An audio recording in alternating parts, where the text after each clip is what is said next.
Ask the average American where Latin America is, and they'll probably just point south of the border and call it a day, which, fair enough, that's roughly right geographically. But ask them what people from that region look like, and you'll usually get some version of brown, like it's a monolith. It isn't, not even close.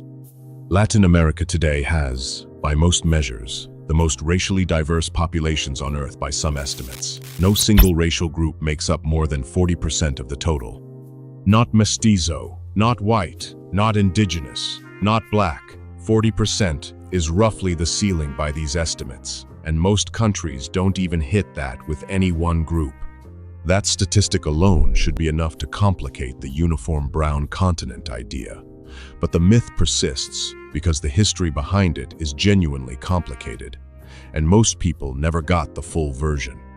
It starts, like a lot of this story does, in 1492, when Columbus landed and set off a chain of colonization and mass migration that nobody alive at the time could have predicted the scale of. Depending on where you grew up, he's either the brave explorer from the textbook illustration or a symbol of the violence that followed him, and honestly, both readings exist for a reason. What's not up for debate is that European colonization permanently rewired the demographic makeup of an entire hemisphere. Within a few generations, populations that had existed in relative isolation for thousands of years were suddenly mixing, sometimes by choice, often by force with Europeans, and later with enslaved Africans brought over against their will. That mixing is the raw material for everything that follows. It's also the reason a single family photo in Mexico or Brazil can show siblings who look like they belong to 3 different racial categories. There was never one Latin American gene pool. There were dozens, colliding all at once. So what does Latin America even mean, technically? The textbook definition is straightforward enough. It's the Spanish and Portuguese-speaking countries of North and South America. A linguistic and colonial history grouping rather than a racial or even fully geographic one. But in everyday use, the term gets stretched way past that definition. Most people just mean everywhere south of the US border, which lumps in places with wildly different demographic histories under one umbrella. And that looseness matters because it's part of how the flattening happens in the first place. If the category itself is fuzzy, the assumptions about who belongs in it get even fuzzier. Independence didn't fix this. By the mid-1800s, most Latin American territories had broken from Spain and Portugal, but political independence didn't erase the social architecture the colonizers left behind. The racial hierarchy that had organized every aspect of colonial life, who could own land, who could hold office, who you were expected to marry, didn't disappear the moment a flag changed. It got absorbed into the new nation's politics, their class systems, their unspoken social rules, and in a lot of ways, it's still doing quiet work today, generations later. Slavery is a good example of how messy this gets. Most Latin American countries abolished it earlier than the United States did, which sounds like a clean break, but a large population of people of African descent remained in these countries, and their historical association with slavery kept them positioned at or near the bottom of a social ladder that technically no longer had legal teeth, but absolutely still had cultural ones. The label Latin America makes all of this sound like one story. It's actually dozens of overlapping stories. And the only way to understand where mestizo identity actually comes from is to look at the specific system that ranked people in the first place, which is exactly where we're headed next. That system had a name: the Casta system. It was Spain's answer to organizing an entirely new, rapidly mixing colonial population, and it's often compared to the caste system of South Asia hereditary, tied to family lineage, and used to determine your rights, your rank, and basically your entire trajectory in colonial society. At the bottom sat people of African descent, placed there because of their association with slavery, even in places where slavery itself had been abolished. Just above them were Native Americans, or Amerindians, who'd initially made up the overwhelming majority of the population before European settlement. But as more settlers arrived, and more indigenous people were absorbed into the growing mixed-race society, they became a minority in what had been their own homeland. and found themselves ranked near the bottom two. Mixed-race people occupied the space in between. Someone of half Native American, half European descent, or half African, half European descent, held more legal rights than the full-blooded groups below them, but they still weren't anywhere near the top. The top was reserved, unambiguously, for Europeans of Spanish descent, and even within that group, there was a hierarchy nobody bothered to hide. People born in Spain outranked people of the exact same ancestry who happened to be born in the colonies. Being pure Spanish wasn't enough. You had to be Spanish from Spain. That detail says a lot about how obsessed this system was with bloodline and birthplace over anything resembling merit. And it wasn't subtle. This wasn't some background social bias people had to read between the lines to notice. The Spanish were explicit about where everyone stood, and they built an entire vocabulary just to keep track of it, which is where the terms mestizo, castizo, and cholo actually come from. But to understand why the Spanish were this fixated on racial rank in the first place, you have to look further back to their own history in Europe. That fixation traces back to the Iberian Peninsula, modern-day Spain and Portugal, and centuries of occupation by the Moors, a Muslim population of North African origin. For roughly 700 years, large parts of Iberia were under Moorish rule, which meant generations of Christian Europeans grew up watching a non-European, non-Christian power control land they considered rightfully theirs. Eventually, the Christian kingdoms of the peninsula set aside their internal rivalries and united around a single, generations-long goal, reclaiming that territory. Historians call this the Reconquista, and it wasn't a single battle or a quick campaign. It played out over centuries, becoming a defining feature of Spanish identity itself. By the time it finally concluded in the late 1400s, Spanishness had become deeply entangled with the idea of religious and racial purity, being Christian, being European, being untouched by foreign blood. That's not a small detail. It's essentially the ideological seed of everything that followed in the colonies. When Spain turned around and began colonizing the Americas, almost immediately after finishing the Reconquista, they brought that same worldview with them, fully intact. The instinct to rank people by bloodline, to treat racial and religious purity as the highest possible status, didn't need to be invented for the New World. It just needed a new population to apply itself to. That's a big part of why the Casta system was so rigid, so obsessed with fractions of ancestry, so insistent on ranking European-born Spaniards above colony-born Spaniards of identical heritage. This wasn't a colonial invention built from scratch. It was a centuries-old anxiety about racial and religious purity, exported wholesale and reapplied to an entirely different continent and population. Understanding that lineage matters, because it explains why the system wasn't just about controlling land or labor. It was about maintaining a world view. The Spanish had spent hundreds of years constructing about themselves, and it's exactly why they were so meticulous about naming every possible racial combination that emerged from the mixing that followed. That meticulousness produced an entire vocabulary. Someone of mixed Native American and European descent was called mestizo, literally mixed in Spanish. Someone of mestizo and European ancestry became castizo. Someone of mixed mestizo and Native American heritage was cholo. And this wasn't just 3 or 4 categories. The system extended to dozens of possible combinations, each with its own name, its own rung on the ladder, its own bundle of rights and restrictions attached. Paintings from the era, known as Casta paintings, literally illustrated these combinations side by side, family by family, like a visual taxonomy of blood. It's hard to overstate how obsessive this was.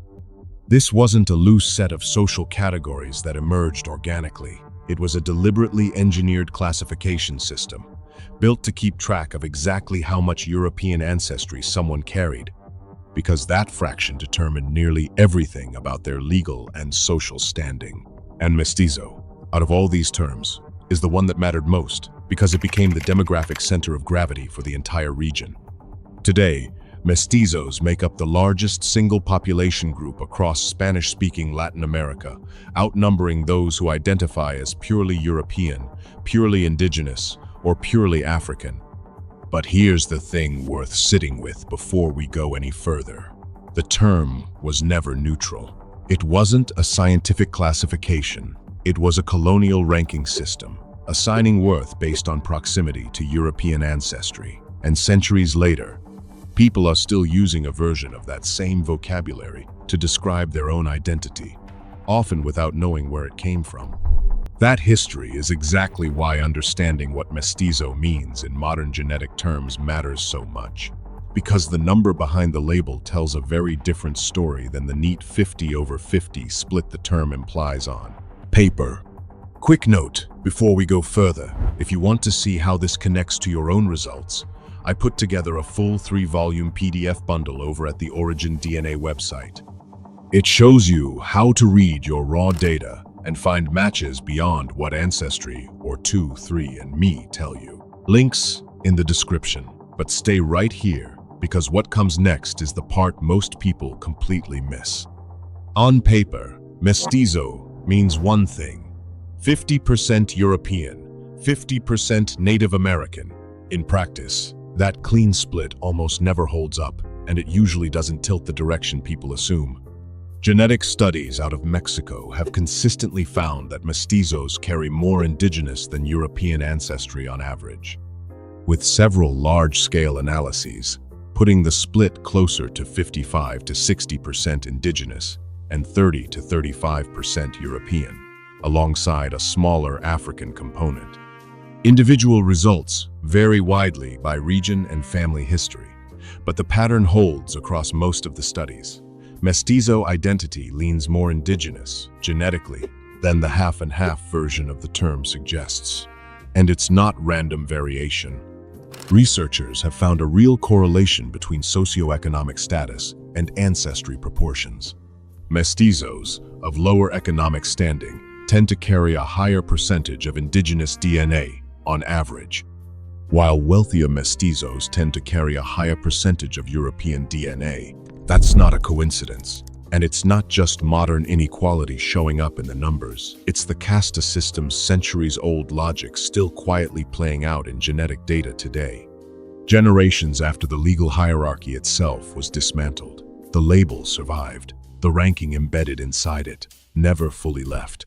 This is also where the term starts to reveal something important about identity versus biology.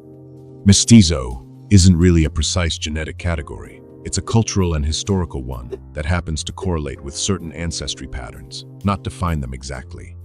Someone can be genetically closer to majority European and still identify, culturally and socially, as mestizo, because the label was never really about hitting an exact ratio. It was about occupying a specific social position that got passed down, generation after generation, along with the name. That distinction between what a label implies and what DNA actually shows becomes even more important once you start looking at populations most people don't even associate with Latin America at all. Because the region's genetic story includes far more than just European, indigenous, and African ancestry. Here's a fact that surprises almost everyone. By several widely cited estimates, Latin America is home to one of the largest populations of people with Middle Eastern ancestry outside the Middle East itself. Countries like Brazil, Argentina, Chile, and Mexico host sizable communities of Palestinian, Lebanese, and Syrian descent, the product of waves of immigration going back over a century, largely driven by economic opportunity and, at times, by people fleeing conflict and instability back home. These communities didn't stay separate over generations. They intermarried into the broader population, which means Middle Eastern ancestry now shows up quietly in DNA results across the region, often in people who'd never think to expect it. East Asian ancestry tells a similar story, and this one is well documented. Brazil has the largest population of ethnic Japanese descent outside of Japan itself, roughly 2 million people, larger than the Japanese-descended population in the United States. despite Japanese American communities being far more visible in American media and pop culture. In Peru, various estimates suggest a meaningful share of the population commonly cited at around 10 to 15% carries some degree of Chinese ancestry, often folded into the broader Mestizo population after generations of intermarriage following 19th and 20th century labor migration. And then there's African ancestry showing up in unexpected places. Mestizo populations in Mexico, Panama, Colombia, and Venezuela often carry a small but measurable percentage of African DNA. A genetic trace of the relatively smaller number of enslaved Africans brought to those specific regions compared to places like Brazil or the Caribbean. None of this fits the flattened brown continent image most outsiders carry around. It's Spanish, Portuguese, Indigenous, African, Middle Eastern, and East Asian ancestry, all folded into the same regional identity, sometimes all present in a single person's genome at once. And once you factor in populations that identify as fully European, the picture gets even messier because it turns out the line between white and mestizo in Latin America is a lot blurrier than either label suggests. That blurriness shows up the moment you start asking who actually counts as white in Latin America, because the answer depends heavily on who's answering. Some studies suggest the average Latin American who self-identifies as white carries a large majority European ancestry, commonly estimated in the range of roughly 3/4 or more, with the remaining share made up of Indigenous, African, or Middle Eastern DNA. That's still a meaningful chunk of non-European ancestry sitting underneath a label that, in the US, would typically be treated as exclusively European. This overlap creates a strange effect. A huge number of people could reasonably identify as either white or mestizo, and where they land often comes down to family tradition, regional norms, or personal preference rather than any hard genetic line. That fuzziness is exactly why estimates of the white population in a country like Mexico swing wildly depending on the source, anywhere from single digits up to nearly half the population in some surveys, which is an enormous range for something that's supposedly a fixed demographic category. It's not that researchers can't count, it's that the category itself doesn't have firm edges. There are, of course, populations of largely unmixed European descent, concentrated mostly in the southern cone Argentina, Uruguay, Chile, and parts of Brazil, which received massive waves of European immigration in the 19th and early 20th centuries, on a scale that meaningfully shifted their demographic makeup compared to the rest of the region. And then there are groups that complicate the picture even further. Middle Eastern immigrants, Ashkenazi and Sephardic Jews, and Romani communities, who may or may not identify as European, depending on the country and cultural context they're operating in. There's no universal rule. All of this is confusing enough within Latin America itself, where at least the vocabulary mestizo, castizo, criollo has centuries of shared history behind it. But once these populations start immigrating to the United States, they run headfirst into a completely different racial classification system, one that has no real category for what they are. The US Census has never really known what to do with mestizo identity, and the numbers show it. The United States has historically applied a much stricter, more exclusive definition of white, while applying a comparatively looser standard for people identifying as racial minorities. That asymmetry shows up in mixed-race data, though not always in the direction people expect. People of mixed black and white descent identify solely as African American on census-style surveys a meaningful share of the time, while somewhat counterintuitively, people of mixed white and Native American descent are among the least likely mixed heritage group to identify as anything other than white, with research suggesting a majority in that group default to a single white identity rather than Native American. Different mixed ancestry pairings, in other words, get treated very differently by American society, in ways shaped less by biology and more by how each category has historically been perceived. Faced with enormous numbers of Latin American immigrants who didn't fit neatly into any existing racial box, the census took the simplest route available. It created Hispanic or Latino as a catch-all ethnicity rather than a race. That decision produces some genuinely strange outcomes. Someone from Spain, genetically and culturally European, gets classified as Hispanic, while someone from Portugal, despite an extremely similar background, typically isn't. The category groups people by language and colonial history, not by anything resembling shared ancestry.